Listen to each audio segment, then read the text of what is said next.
You got me and my brother, we're gonna rule London. Welcome back to another Kray video. Please subscribe to our YouTube channel so you don't miss any videos. And for people really into the Krays, join our private Facebook group, Krays Crime Lords of London, where you will find stuff probably unavailable anywhere else. We're an established group with a large membership, and best of all, we're friendly. The link is in the YouTube description section.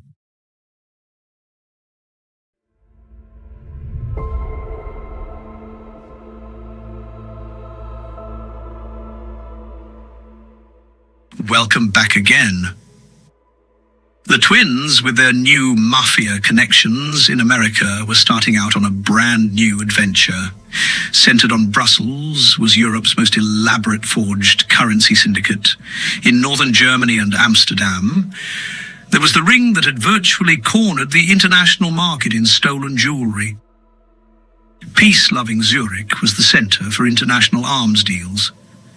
Paris and the south of France for stolen major works of art, London and Geneva for gold smuggling.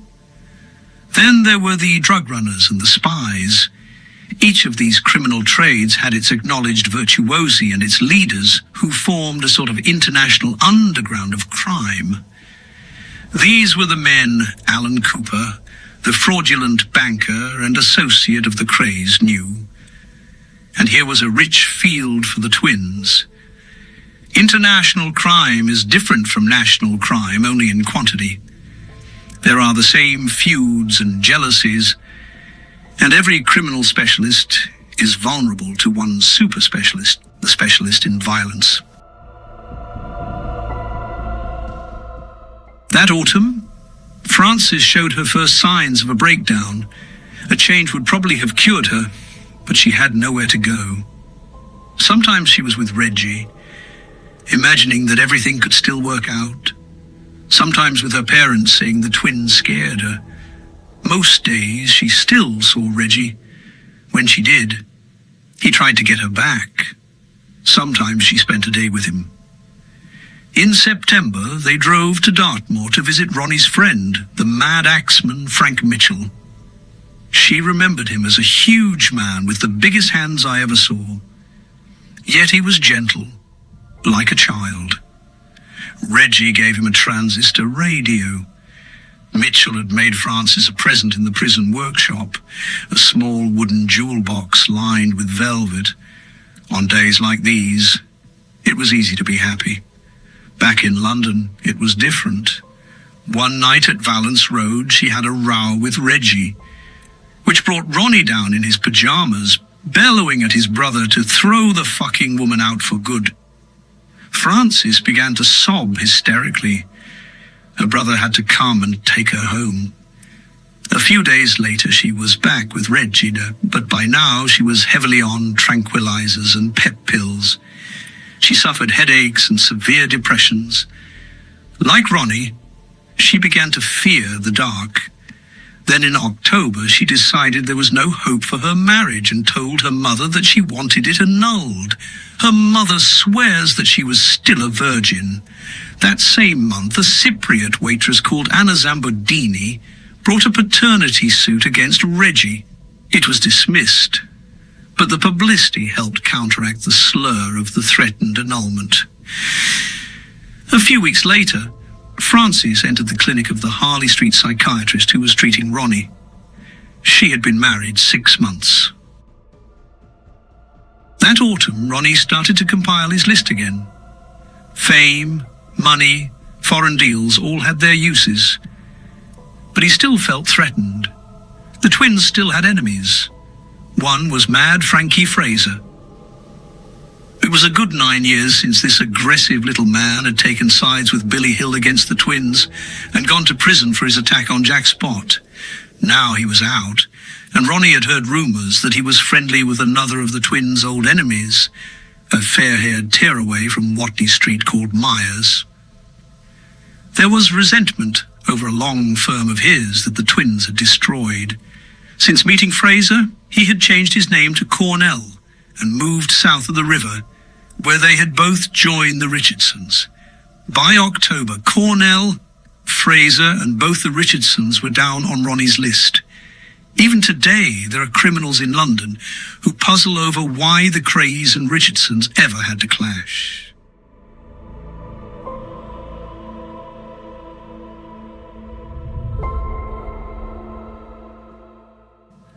The criminal activities of the Richardsons seemed to begin at the opposite pole from those of the Krays. The twins were traditional Cockney villains, dangerous men who soon became the most powerful criminals in London. Charlie and Eddie Richardson were different. They were not Cockney villains, violent outsiders like the Krays. They were straightforward, middle-class businessmen who turned to large-scale fraud to make their fortunes. They ran scrap metal yards and long firms south of the river, dabbled in government surplus and floated dubious companies. Eddie Richardson had a legitimate wholesale chemist's business, bringing in at least £4,000 a year. Charlie had his office in Park Lane and his family house at Bromley. A year before, the twins would have dismissed the Richardsons as straight men, but as the gangs developed, they had shown marked similarities. There is a tendency for large-scale fraud to need the threat of violence in the background. By 1964, the Richardsons had started to enjoy it. After their arrest, it was the details of their gang brutality that caught the headlines.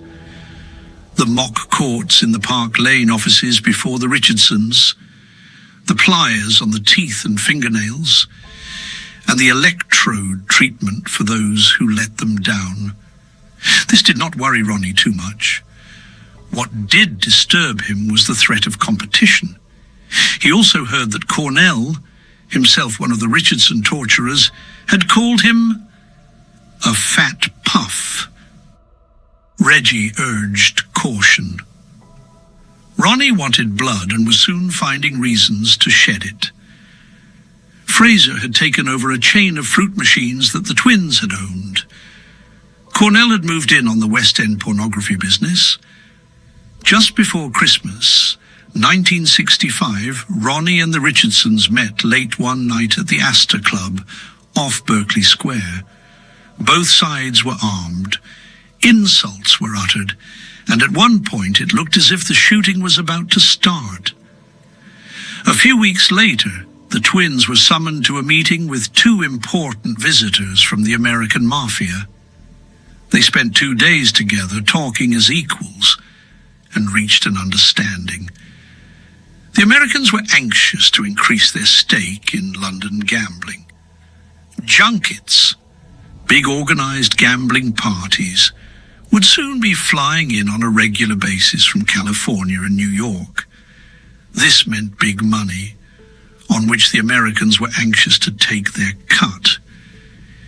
In readiness, they were investing heavily in several new London gambling clubs and hotels. Millions of dollars were at stake. Nothing must go wrong. Provided the twins were ready to guarantee the new club's freedom from trouble, they would have their percentage. It was a nice nest egg to look forward to, but not if the Richardsons began throwing their weight about. From then on, all that counted was war against the Richardsons.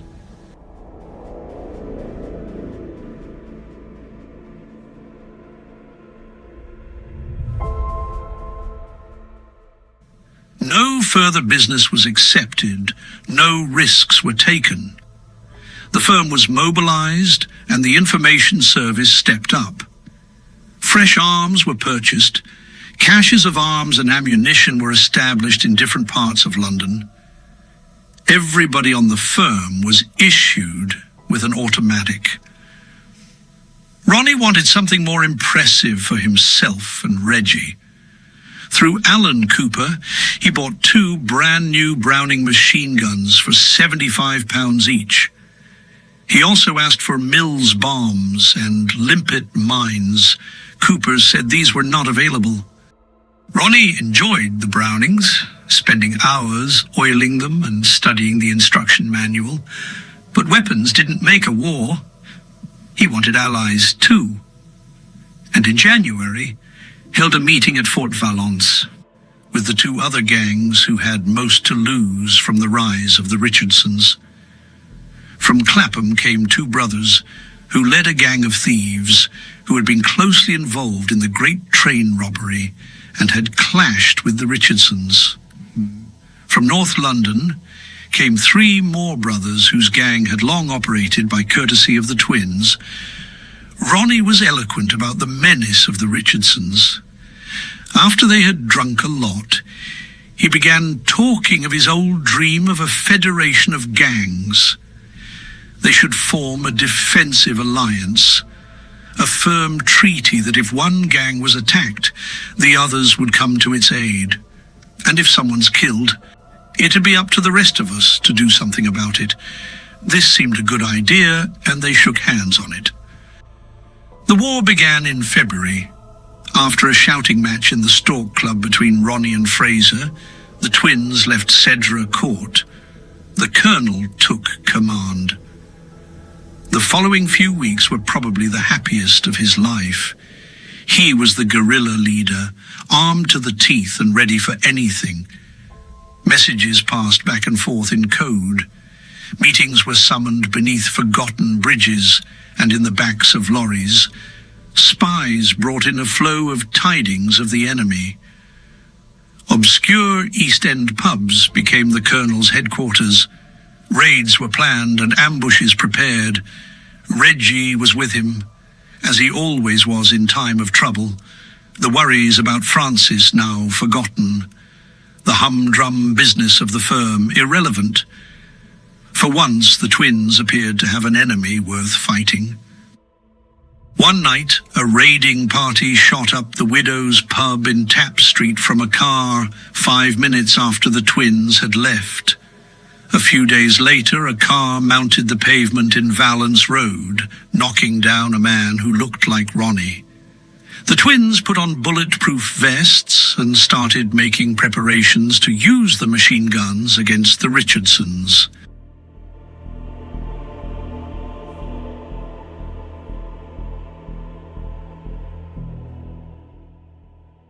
Fate robbed them of the pleasure.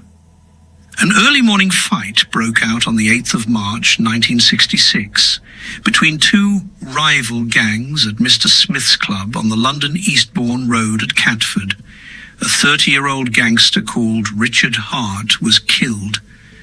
For once, the twins were uninvolved. This was a Richardson job. For some time, they had been infiltrating this drab segment of South London suburb. The night Hart was shot, Eddie Richardson and Frankie Fraser had arrived at the club soon after midnight, armed and ready for a showdown with the local gang protecting the place. It should have been a routine takeover. For once, the local gang fought back, shooting it out over the blackjack tables. When the police arrived, Hart was already dead. Fraser was badly wounded, and Eddie Richardson was having his gunshot wounds treated at Lewisham Hospital. Most of the top Richardson gangsters were involved. The police could move in now, and it was clear that the Richardsons were finished in one night at the Battle of Mr. Smith's Club. The only gang that had tried to challenge the twins for control of London seemed to have destroyed itself. The twins had had their war won for them. This was the moment when they could have made themselves the richest criminals in Britain. Instead, the next night Ronnie slipped a 9mm Mauser automatic into his shoulder holster and asked Scotch Jack Dixon to drive him to the Blind Beggar pub. It was a very casual death. Cornell was perched on a stool at the far end of the bar, drinking light ales with a couple of friends. The pub was almost empty. It was 8:30 p.m. and the evening trade had barely started. A couple in the saloon bar near the door.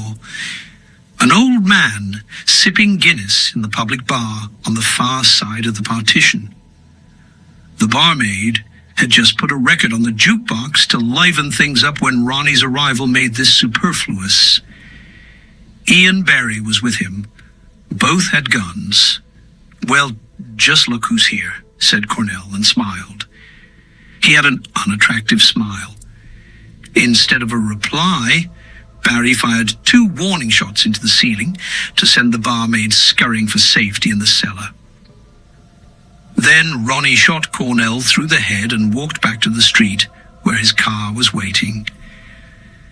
When he had gone, the barmaid went to the wounded man, but there was little she could do. By the time Cornell reached the hospital, he was already dead. When the police arrived at the blind beggar, nobody had seen a thing. "I never like hurting anybody unless I feel it personally," Ronnie had always said. When he shot George Cornell, he was repaying him for several ancient insults, as well as for calling him a fat puff behind his back. But there was more to it than that. Ronnie believed his honor as a leader was involved, for Hart was an ally. As one of the firm put it, one of ours had gone, so it was up to Ronnie to do one of theirs. It had to be Cornell. There was no one else left from the Richardsons' gang worth killing.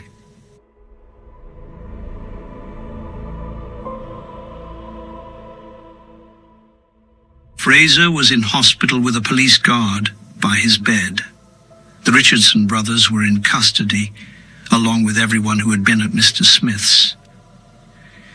Cornell was the one important member of their gang who was not involved, and so was the ideal victim. Thanks to his information service, Ronnie had known exactly where to find him. He had been trailing him for weeks. Ronnie Kray's shooting of George Cornell was soon the worst-kept secret in the East End. Ronnie had done what he had always dreamed of.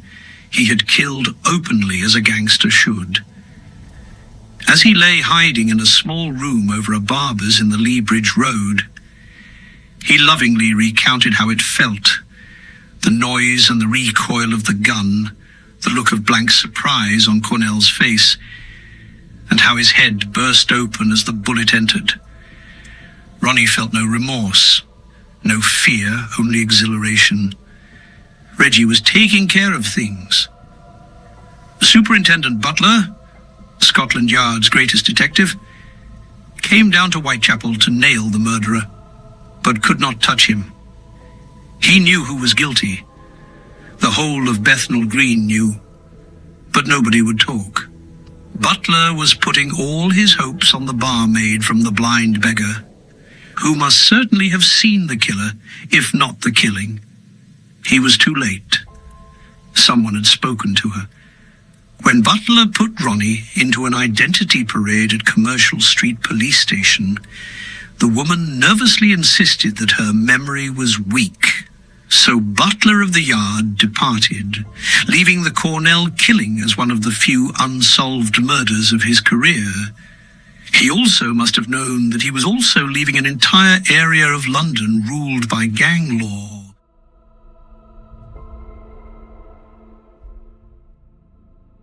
In 1966, one of the potentially most dangerous prisoners in Britain was Frank Mitchell, the so-called Mad Axe Man. Jailed originally for robbery with violence, he had spent 18 of his 32 years in detention. He was immensely strong, but prison and the punishment he had received for violence had numbed what scant intelligence he had. His body bore the scars of birchings for attacks on prison officers. He earned his nickname when he threatened an elderly couple with a felling axe while on the run from a hospital for the criminally insane, and was detained at Dartmoor during Her Majesty's pleasure. By now, he seemed to have accepted life in prison. Handled with understanding, he was easy to control, and during the 4 years he had spent in Dartmoor, warders had come to like him.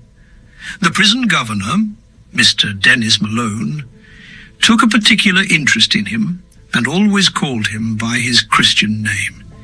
He saw that it was useless to impose too strict a discipline on Mitchell. Warders would get hurt, and Mitchell was strong enough to take any amount of punishment. He would just end up more rebellious and brutalized than ever. Instead of this, the governor allowed Mitchell a loose rein. He was given the blue armband of a trusted prisoner and promised that if he behaved himself, the governor would do everything he could to get him a release date from the Home Office. Mitchell seemed happy with the arrangement, and Dartmoor became something of a home for him. He spent hours in the gymnasium improving his extraordinary physique, and during the day seems to have had more freedom than anyone in Dartmoor. Most days were spent on the moors in working parties guarded by a single warder, who often let Big Mitchell wander away on his own.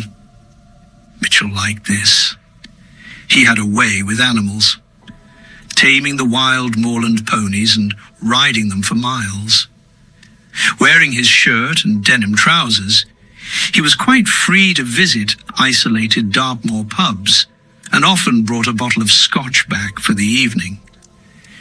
He bought a budgerigar for his cell, and even had a mistress for a while, a village school mistress he used to make love to in a deserted barn. Each night, when he was locked up in his cell, he did his press-ups and his weightlifting, and went off to sleep dreaming of the release date which the governor would get him. Another reason for Frank Mitchell's peace of mind came from knowing he had friends outside and was not forgotten. It was 10 years now since he first met Ronnie Kray in Wandsworth, but the Krays still kept in contact with him. They visited him and wrote quite regularly. The radio which Reggie brought him allowed him to listen in to the police and the prison authorities' shortwave conversations, and he was well supplied for money. Kindness apart, Mitchell was a legend among long-serving prisoners, and the life he led in Dartmoor was a good advertisement for the Twins Away Society. This was one reason why they had taken such care of him when he was charged with the attempted murder of another prisoner during his period at Wandsworth. Word was passed around the prison that Frank was a friend of the Krays, and that anyone giving evidence against him did so at his peril.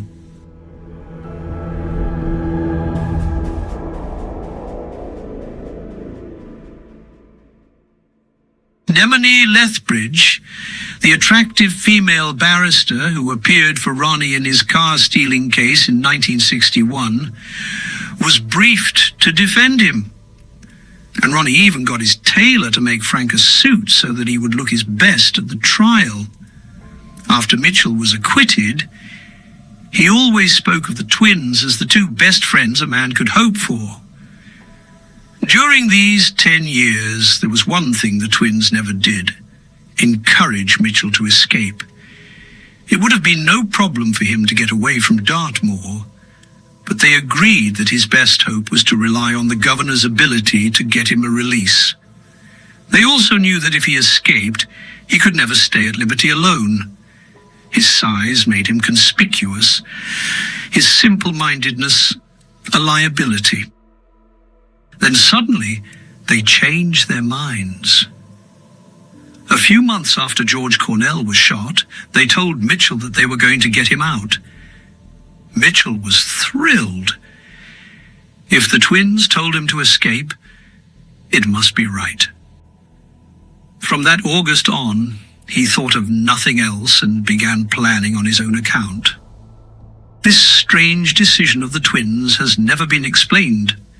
In court, the only explanation offered was that the twins required Mitchell on the firm as a strong-arm man. This is absurd. They had all the strong arms that they needed, and Mitchell's would have been superfluous. But the twins' own account, that they were simply feeling sorry for Frank, is equally implausible. They had been feeling sorry for him now for years.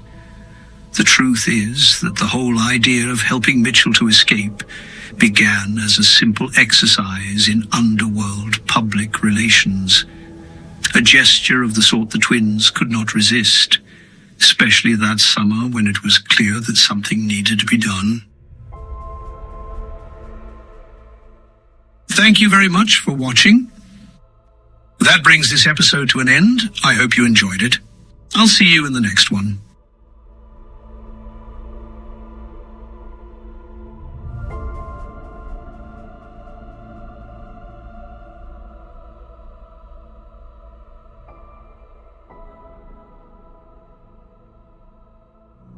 Thank you for watching. If you enjoyed the video, please join our Facebook group. It's called Krays Crime Lords of London. We're a friendly moderated group with over 1,000 Kray and other celebrated gangster videos available for view. There's also thousands of images in the photos sections. The link for the group is in the YouTube description section. I hope we see you there soon. Leave a like and subscribe.